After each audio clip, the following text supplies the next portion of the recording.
नमस्कार। News times के इस बुलेटिन में आप सभी का स्वागत है। आपके साथ मैं तृप्ति विश्वकर्मा। तो चलिए खबरों का सिलसिला आप शुरू करते हैं। बिजली की व्यवस्था सुधारने के लिए पश्चिमी सिंहभूम जिले में सालों से लगातार काम हो रहा है। कुछ बदलाव भी हुए, लेकिन व्यवस्था में पूरी तरह सुधार होने की बजाय स्थिति और बिगड़ गई। विभागीय पदाधिकारियों के गैर जिम्मेदाराना रवैया से आम जनता त्रस्त है। पश्चिमी सिंहभूम जिले के ग्रामीण क्षेत्रों में आज भी बिजली बड़ी समस्या है। जहां बिजली का कनेक्शन दिया जा चुका है, वहां भी जरूरत के मुताबिक आपूर्ति नहीं हो पा रही है।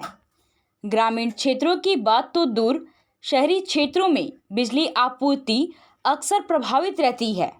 कभी ट्रांसफार्मर बदल जाते हैं तो कभी तार बदले जाते हैं, लेकिन जैसे ही मौसम थोड़ा भी खराब हुआ तो 4 से 6 घंटे के लिए बिजली गुल हो जाती है।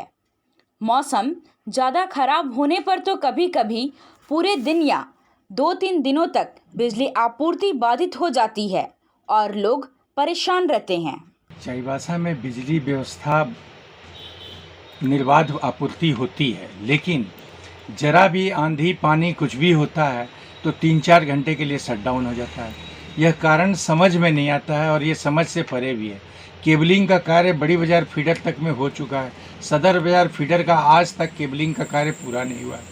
सरकार के द्वारा कहा गया था कि केबलिंग का कार्य पूरा हो जाने के बाद लाइन की कटौती नहीं होगी, लेकिन केबलिंग का कार्य लगभग पूर्ण होने के बावजूद भी लाइन बिजली एकदम बाधित रहती है। हम लोगों की तरफ से बहुत कोशिश की गई। हम लोग विद्युत अभियंता श्री DK सिंह जी से भी पूछताछ किए थे, तो लोग बोले कि सदर बाजार का फीडर नहीं होने के कारण केबलिंग ये विद्युत व्यवस्था का आपूर्ति बाधित होती रहती है। सरकारी और विभागीय दावे आम जनता की समझ से परे हैं। सबसे बड़ी समस्या यह है कि बिजली बाधित होने पर विभाग की ओर से कोई रिस्पॉन्स ही नहीं लिया जाता है। शिकायत के लिए कोई टेलीफोन नंबर नहीं, जिस पर फ़ोन करके लोग अपनी समस्या बता सके और समाधान करा सके। विभागीय पदाधिकारी आम आदमी का फ़ोन नहीं उठाते। ऐसे में लोग खुद को लाचार महसूस करते हैं। लोगों का कहना है कि अंडरग्राउंड केबलिंग के बाद व्यवस्था दुरुस्त होने का दावा किया जा रहा था, लेकिन ना तो अंडरग्राउंड केबलिंग का काम पूरा हुआ और ना ही व्यवस्था में कोई सुधार हुआ। लोगों को शिकायत इस बात से भी है कि इस सरकार ने बिजली की बिल में बेतहाशा वृद्धि कर दी, लेकिन बिजली की निर्बाध आपूर्ति नहीं हो पा रही है। विभाग का कहना है कि हम लोग दुरुस्त किए हैं, अंडरग्राउंड 11,000 कर दिए हैं, लेकिन यहाँ के वासियों को तो कोई फ़ायदा नज़र नहीं आ रहा है। थोड़ा सा बारिश होता है, हल्का हवा आता है, लाइन कट जाता है, बिजली चला जाता है। और कब आएगा इसका कोई किसी का विभाग का किसी भी व्यक्ति के ऊपर कोई दायित्व नज़र नहीं आता है कि कब आएगा कि नहीं आएगा।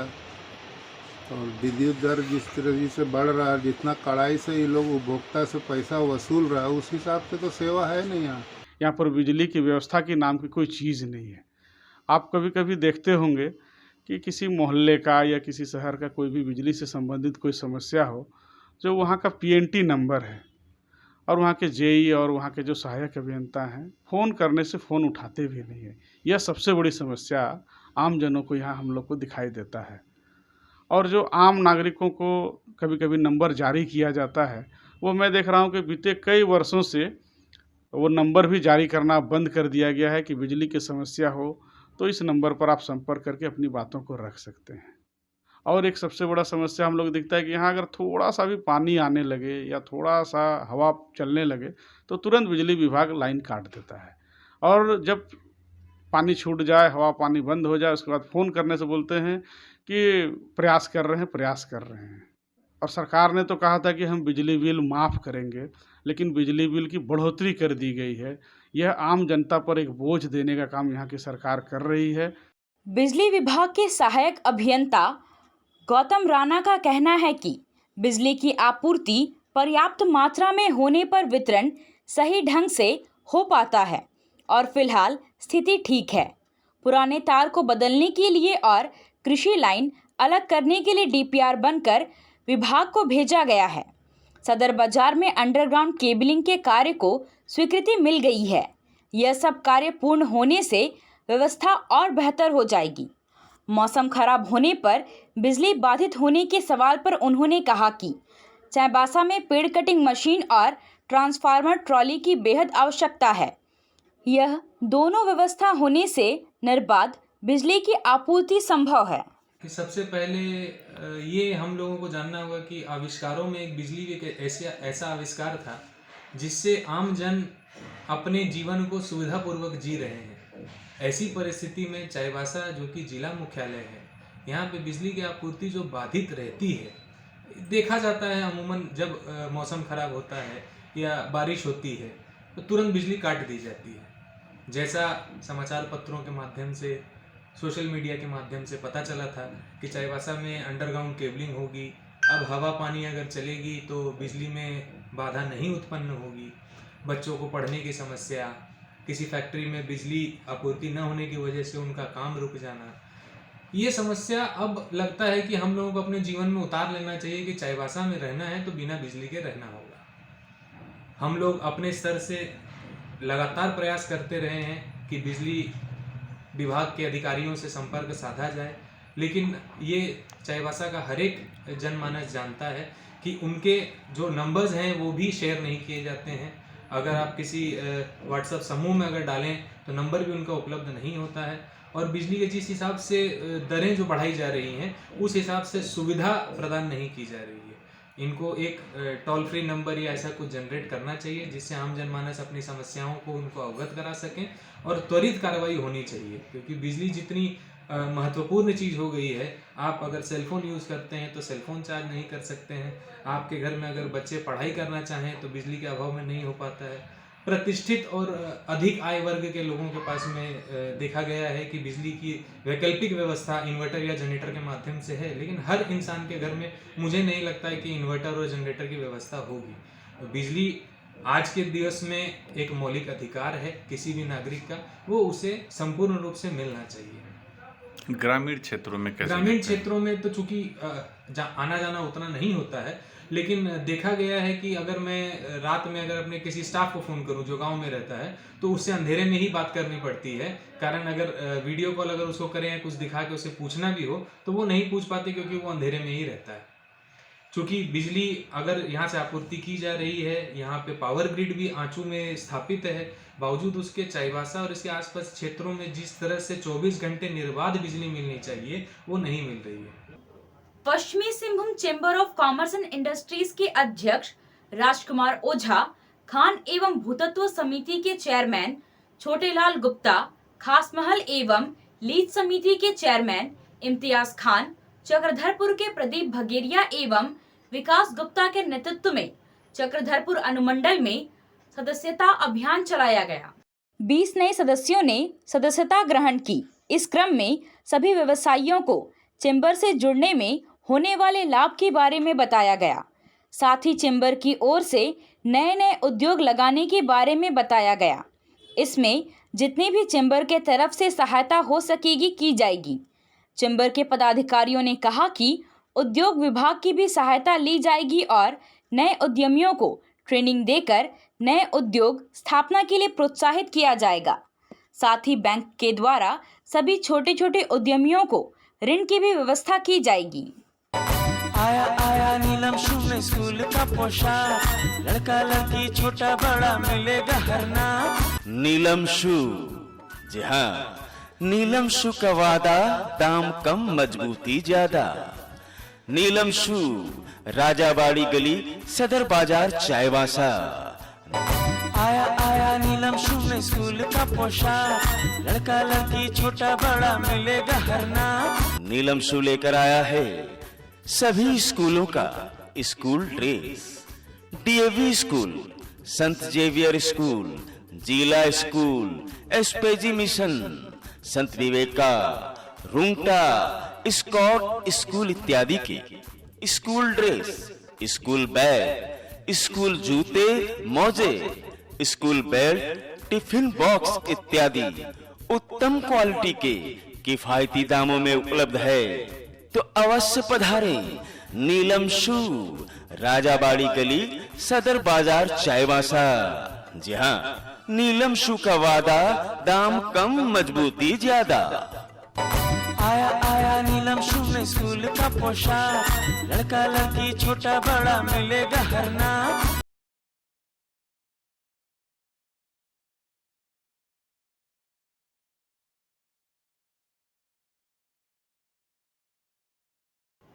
ट्रांसफार्मर में फ्यूज बांधने के दौरान एक युवक बिजली की चपेट में आने से गंभीर रूप से झुलस गया। घटना के बाद घायल युवक को चक्रधरपुर अनुमंडल अस्पताल में भर्ती कराया गया, जहां से घायल युवक को चाईबासा सदर अस्पताल रेफर कर दिया गया।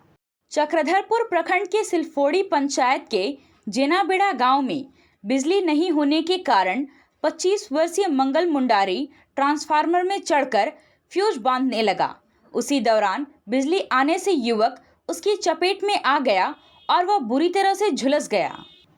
झींकपानी प्रखंड अंतर्गत रविंद्र बाल संस्कार स्कूल के लिए 2 शिक्षिकाओं मनीषा हेम्ब्रम और संजू पिंगुआ का सामाजिक विज्ञान और हिंदी विषय के लिए चयन किया गया।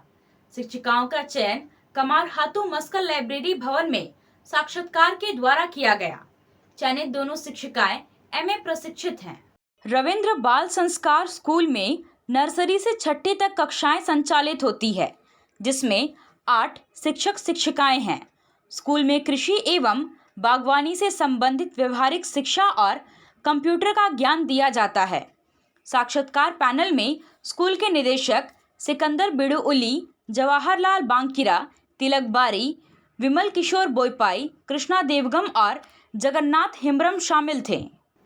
मतकम हाथू स्थित जल मीनार का सदर प्रखंड की जिला परिषद सदस्य राजश्री सवैया और मतकम हाथू पंचायत की मुखिया जुलियाना देवगम ने निरीक्षण किया। निरीक्षण के दौरान जल मीनार में लगी मशीन की स्थिति को देखा। जनप्रतिनिधि ने कहा कि मशीन की कार्य क्षमता कम रहने के कारण बड़ी आबादी में जलापूर्ति नहीं हो पा रहा है, जिसके कारण जनता को हमेशा कम पानी मिलने की शिकायत रहता है। जनप्रतिनिधियों ने कहा कि अधिक कार्य क्षमता वाली मशीन लगाने के लिए संबंधित विभाग से संपर्क किया जाएगा और जल मीनार के लिए अलग से ट्रांसफार्मर लगाने की मांग की जाएगी। कोल्हान समन्वय मंच के तत्वावधान में झींकपानी प्रखंड क्षेत्र के नवागांव एवं केलेंडे पंचायत के गांव में आदिवासी हो समाज युवा महासभा NRPPF एवं नारा MCT की टीम ने सामाजिक जागरूकता अभियान चलाया। पंचायत समिति सदस्य कृष्णा हासदा, स्थानीय श्रमिक मित्र एवं वार्ड सदस्य सरस्वती सुरेन के माध्यम से श्रम विभाग तथा झारखंड भवन एवं अन्य सन्निर्माण कर्मकार कल्याण बोर्ड के अंतर्गत पैंट शर्ट साड़ी योजना के तहत निबंधित श्रमिकों के बीच साड़ी का वितरण किया गया। सामाजिक विकास तथा आर्थिक उत्थान की दृष्टि से विभिन्न पहलुओं पर आदिवासी हो समाज युवा महासभा के केंद्रीय महासचिव गब्बर सिंह हेम्ब्रम ने प्रकाश डाला। सरकार की विभिन्न जन कल्याणकारी योजना के लाभ को लेकर ग्रामीणों को जानकारी दिया गया तथा पारंपरिक ग्राम सभा के माध्यम से ग्राम्य विकास को लेकर जागरूक किया गया। गब्बर सिंह हेम्ब्रम ने पारंपरिक स्वशासन मानकी मुंडा व्यवस्था सशक्त बनाने की दिशा में ग्रामीणों को जानकारी दिया। पिछले बार कोल्हान गवर्नमेंट स्टेट के नाम से चल रहे असामाजिक गतिविधियों से दूर रहने के लिए अपील किया गया तथा समाज को बदनामी से बचाने के लिए प्रोत्साहित किया गया। टाटा कॉलेज छात्रावास के विज्ञान और कला संकाय के उत्तीर्ण विद्यार्थियों को चाईबासा के SDPO दिलीप खलखो द्वारा सम्मानित किया गया। इस दौरान SDPO ने विद्यार्थियों की हौसला अफजाई करते हुए कहा कि यह पुरस्कार आपके जीवन का आखिरी नहीं है, आने वाले समय में इससे भी बड़ा पुरस्कार हासिल करने का सपना देखें। उन्होंने कहा कि आज के दौर में बिना संघर्ष और मेहनत के कुछ भी हासिल नहीं हो सकता है, इसलिए लक्ष्य निर्धारित करके ईमानदारी के साथ मेहनत करें, सफलता ज़रूर मिलेगी। सम्मानित होने वाले छात्रों में बलराम मंडल, सूर्य सिंह मुंडा, मधुसूदन तिरिया, गुरुचरण गोप, विवेक मुंडरी, नागेन मुर्मू और कृष्णा सोए शामिल हैं। इस मौके पर टाटा कॉलेज के प्राचार्य डॉक्टर SC दास, पूर्व प्राचार्य कस्तूरी बोईपाई सहित अन्य लोग मौजूद रहे। गुदड़ी थाना क्षेत्र के कमार गांव में कारो नदी में पीएलएफआई उग्रवादियों ने अवैध बालू लाने गए 2 ट्रैक्टर को जला दिया था। इस मामले में पुलिस ने 2 एफआईआर दर्ज किया था, एक उग्रवादियों के खिलाफ और दूसरा अवैध रूप से बालू उठाव करने वालों के खिलाफ। दूसरे मामले में एक ट्रैक्टर के मालिक सोनुआ थाना के निश्चिंतपुर गांव निवासी संदीप कुंकल और चालक अंतु कोड़ा को गिरफ्तार कर न्यायिक हिरासत में जेल भेज दिया गया है, जबकि दूसरे ट्रैक्टर के मालिक लोटा पहाड़ के पुनीपदा गांव निवासी बबलू साहू और चालक फरार हैं। दोनों की गिरफ्तारी के लिए पुलिस छापामारी कर रही है। जगन्नाथपुर क्षेत्र के ग्रामीणों की बहुप्रतीक्षित मांग कासिरा जैतगढ़ क्षेत्र के लिए अलग विद्युत सब स्टेशन की मांग आज पूरी हुई। सांसद गीता कोड़ा एवं विधायक सोनाराम सिंह ने संयुक्त रूप से 33 केवी विद्युत शक्ति उपकेंद्र कासिरा का उद्घाटन किया। आज तक इस क्षेत्र को हाटगमरिया ग्रिड से विद्युत आपूर्ति होती थी और लो वोल्टेज की समस्या रहती थी। लंबी दूरी के कारण खराबी खोजने में काफ़ी परेशानी होती थी। कासिरा ग्रिड के शुरू हो जाने से क्षेत्र के लोगों को विद्युत आपूर्ति सुलभ होगी। कासिरा ग्रिड निर्माण को पूरा कराने में शुरू से अंत तक सांसद गीता कोड़ा एवं विधायक सोनाराम सिंह का महत्वपूर्ण योगदान रहा। आज के लिए बस इतना ही। कुछ और खबरों के साथ हम फिर हाजिर होंगे। तब तक न्यूज़ टाइम्स की पूरी टीम को दीजिए इजाजत। नमस्कार।